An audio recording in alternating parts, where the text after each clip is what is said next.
நான் ரசித்த இன்னொரு கவிதை. அந்த கவிதையை நான் சொல்றதுக்கு முன்னாடி உங்க எல்லாருக்கும் தெரிந்த ஒரு கதையை சொல்லிட்டு தான் சொல்லணும்,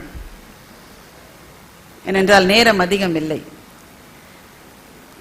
நம்பி நாராயணனை பத்தி நீங்க எல்லாரும் கேள்விப்பட்டிருப்பீங்க. நம்பி நாராயணனோட நானும் ராஜா சாரும் சில நாட்களுக்கு முன்னால் பேசினோம். அவருடைய வாழ்க்கையை, நம்பி நாராயணன் யாருன்னு தெரியாது உங்களுக்கு, திருவனந்தபுரத்திலே வாழ்கின்ற ஒரு தமிழர். அவர் தமிழ்காரர். ISROல மிகப்பெரிய ஒரு பதவியிலே இருந்தவர். இந்த ராக்கெட் செலுத்தப்படுகிறது இல்ல மேல, அதனுடைய ஃபியூவல் டெக்னாலஜில கிரையோஜெனிக் என்ஜின் டெக்னாலஜின்னு ஒண்ணு உண்டு. இந்த கிரையோஜெனிக் என்ஜின் டெக்னாலஜில மற்ற உலக நாடுகள் எல்லாவற்றையும் விட இந்தியா ஒரு 20 வருஷத்துக்கு முன்னாடி முன்னணியில இருந்தது. அதாவது கிட்டத்தட்ட கிரையோஜெனிக் என்ஜின் டெக்னாலஜியோட ராக்கெட்டை இவங்க இன்னும் 1 வருஷம் 2 வருஷத்துல லான்ச் பண்ணிடுவாங்க, அப்படி இருந்தது. அந்த கிரையோஜெனிக் என்ஜின் டெக்னாலஜியினுடைய மிகப்பெரிய மூளையாக இருந்தவர் நம்பி நாராயணன். நம்பி நாராயணனை பத்தி அப்போ ஒரு செய்தி வந்தது. மால்டிவ்ஸ் தீவுகளிலிருந்து வந்த 2 பெண்கள் விசா இல்லாம இந்தியாவில் இருந்ததுனால போலீஸ்ல பிடிக்கப்பட்டார்கள். போலீஸ் விசாரணையில் அவர்கள் சொன்னார்கள், நாங்கள் இங்கே வந்தது கிரையோஜெனிக் என்ஜின் டெக்னாலஜியை ISROவிடமிருந்து திருடி எதிரி நாடான பாகிஸ்தானுக்கு விற்பதற்காக நாங்கள் ஏஜென்ட்ஸ். என்னது, ISROல இருந்து கிரையோஜெனிக் என்ஜின் டெக்னாலஜியை திருடுறதுக்கு 2 பெண்கள் வந்திருக்காங்களா? யார் உங்களுக்கு அந்த டெக்னாலஜியை கொடுத்தது? யார் லஞ்சம் வாங்கினது என்றால் நம்பி நாராயணனை நோக்கி அந்த விரல்கள் நீண்டன. போலீஸ் அவரை பிடிச்சிட்டு போச்சு. அவரை எப்படி கேள்வி கேட்டாங்கன்னு நம்பி நாராயணனே சொன்னார். வேற யாராவது சொல்லியிருந்தா அது மீடியா ஹைப்னு நாங்க சொல்லியிருப்போம். நானும் சாரும் பேசின போது அவரே சொன்னார். போலீஸ் விசாரணை எப்படி இருக்குன்றது நம்ம பல பேருக்கு அதிர்ஷ்டவசமாக தெரியாது. சாப்பாடு கொடுக்காம தண்ணி கொடுக்காம அவ்வளவு பெரிய ஒரு சயின்டிஸ்ட உட்காரத்துக்கு சேர் கொடுக்காம நிக்க வச்சே விசாரணை பண்ணிருக்காங்க. 3 நாள் உட்கார முடியாது, சாப்பாடு இல்ல, தண்ணி இல்ல. திரும்ப திரும்ப ஒரே கேள்விதான், ஒத்துக்கோ கையெழுத்து போடு, ஒத்துக்கோ கையெழுத்து போடு, ஒத்துக்கோ கையெழுத்து போடு. அவர் கூட வேலை செஞ்ச மற்ற 5 பேர் அந்த சோதனையை பொறுக்க முடியாம கையெழுத்து போட்டாங்க. நம்பி நாராயணன் கடைசி வரை கையெழுத்து போடவில்லை. என்னுடைய தேசத்துக்கு எதிராக நான் எதுவும் செய்ய மாட்டேன் என்று 3 நாள். அது பெரிதல்ல நண்பர்களே. வாழ்க்கை சில சமயம் அப்படித்தான் பல பேரை படுகுழியிலே தள்ளும். அது பெரிதல்ல. எது பெரிதென்றால், 3 நாளைக்கு பிறகு தானா மயங்கி கீழே விழுந்தவரை டாக்டர்ஸ் பரிசோதிச்சு சொல்றாங்க, எப்ப வேணா இந்த ஆளுக்கு உயிர் போயிடும், இவனுக்கு உயிர் போயிடுச்சுன்னா விசாரணையில உயிர் போச்சுன்னு உங்களுக்கு கஷ்டமாயிரும், எப்படியாவது ஹாஸ்பிட்டல்ல சேருங்கன்னு சொல்லி உயிர் பிழைத்து 20 வருஷம் இந்த நீதி போராட்டத்திலே ஈடுபட்ட பிறகு இப்போதான் ஒரு 6 மாசம் முன்னாடி சுப்ரீம் கோர்ட் அந்த வழக்கிலே எந்த விதமான உண்மையும் இல்லை என்று சொல்லி அவருக்கு மிகப்பெரிய நஷ்ட ஈடு ஒன்றை கொடுக்க சொன்னது. நீதி கிடைத்து விட்டது. ஆனால் போன 20 வருஷங்கள் போனது தானே. அந்த 20 வருஷத்திலே எனக்கு ரொம்ப கஷ்டமா இருந்தது என்னன்னாக்க, எத்தனை நீதிமன்றங்களினுடைய வாசலிலே போய் அவர் நின்று இருக்கின்றார். எத்தனை இல்ல, என்ன தெரியுமா ஆச்சரியம், அவர் மாத்திரம் நினைச்சிருந்தா அப்படின்றதுக்குள்ள அமெரிக்கா அவரை கொத்தி கொண்டு போயிருக்கும். இந்தியாவிலே பணியாற்ற விரும்பிய ஒரே ஒரு காரணத்துக்காக 20 வருஷம் அவர் தண்டிக்கப்பட்டார். எத்தனையோ நாடுகள் அவருக்கு வலை வீசின. ஏன்னா கிரையோஜெனிக் என்ஜின் டெக்னாலஜின்றது அவ்வளவு பிரைஸ்லெஸ்.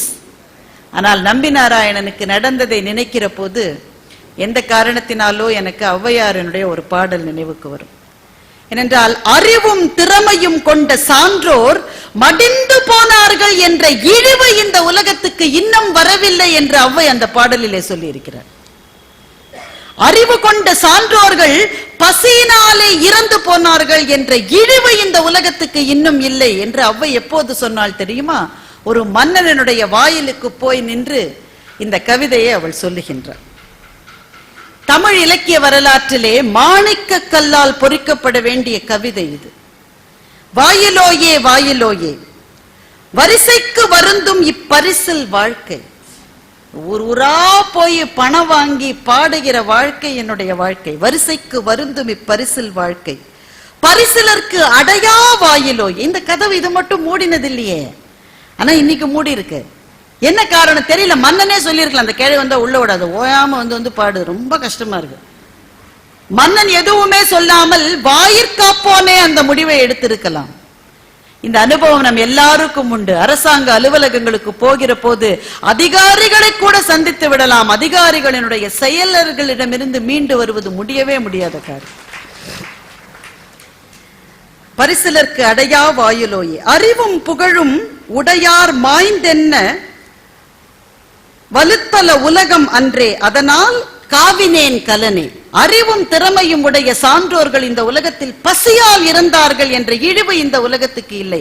அதனாலே அவ்வை சொல்லுகிறாள், வாயிலோயே எனக்கான கதவை நீ அடைத்து விட்டாய், நான் கவலைப்படவில்லை. என்னுடைய பையை எடுத்துக்கொண்டேன், என்னுடைய பொருள்களை நான் திரட்டிக் கொண்டேன்.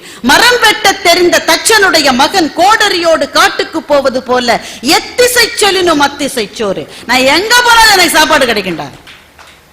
எனக்கு என்ன வருத்தம் என்றால் இந்த கவிதை சொல்லப்பட்டது அந்த மன்னனிடம் அல்ல, வாயிற்காப்போனிடம். அந்த மன்னனுக்கு இந்த செய்தி போனதானே நமக்கு தெரியாது. இதை சொல்லுவதற்கு கூட இப்படி அடி வயிற்றிலிருந்து கனன்று எழுகிற ஆவேசம், இத்தனை அறிவும் இத்தனை கவிதை ஞானமும் கொண்ட ஒருத்தியை வாசலிலே நிற்க வைத்து வாயிலோன் சொல்லுகிறான், நான் கதவை திறக்க மாட்டேன் என்று. எத்திசை செலினும் அத்திசை சோறு. எப்படி? மரம் வெட்ட தெரிந்த தச்சனுடைய மகன் கோடரியோடு காட்டுக்கு போனது போல என்னிடம் வித்தை இருக்கிற வரையில் நான் எங்க போனாலும் எனக்கு சாப்பாடு கிடைக்குண்டா என்ற இந்த வஞ்சினத்தை அவ்வை சொன்னது பெருமக்களே மன்னனிடம் அல்ல, வாயில் காப்போனிடம். காலம் காலமாக அறிவுடையவர்கள், அதிலும் குறிப்பாக தமிழ் படித்தவர்கள் சந்தித்திருக்கிற அவமானம் இந்த அவமானம் தான். மன்னவனும் நீயோ வளநாடும் உனதோ என்று கேட்ட வசையின் பின்னாலே இருக்கிற வெஞ்சினம் இப்படிப்பட்ட வெஞ்சினம் தான். தன்னுடைய சொந்த பேரிலே எழுத முடியாமல் சின்னச்சங்கரன் கதை என்று ஜமீன்தாரினுடைய வாழ்க்கையை பாரதி வானில போட்டு வறுத்தெடுத்து எழுதின அந்த கதையும் கூட ஜமீன்தார் அவனை நடத்திய அந்த நடைமுறைகளுக்கு பின்னாலே இருக்கிற மனக்குமுறல் தான். காலம் காலமா புதுமைப்பித்தனுக்கு இது நிகழவில்லையா? தமிழ்நாட்டில் எழுத்தாளனாக வாழ முற்படுவது அபாயகரமானது என்று தன்னுடைய மரணப்படுக்கையிலே சொல்லிவிட்டு புதுமைப்பித்தன் மறைந்தார். எத்தனையோ தமிழ் அறிஞர்களுக்கு முன்னால் அடைக்கப்பட்ட அரசாங்கத்தினுடைய கதவுகளை பற்றி நமக்கு தெரியும். தகுதி உடையவர்களுக்கு கிடைக்காமல் தகுதியே இல்லாதவர்களுக்கு வழங்கப்படுகின்ற பரிசில்களினுடைய பட்டியல்கள் முடிவற்றவை நண்பர்கள்.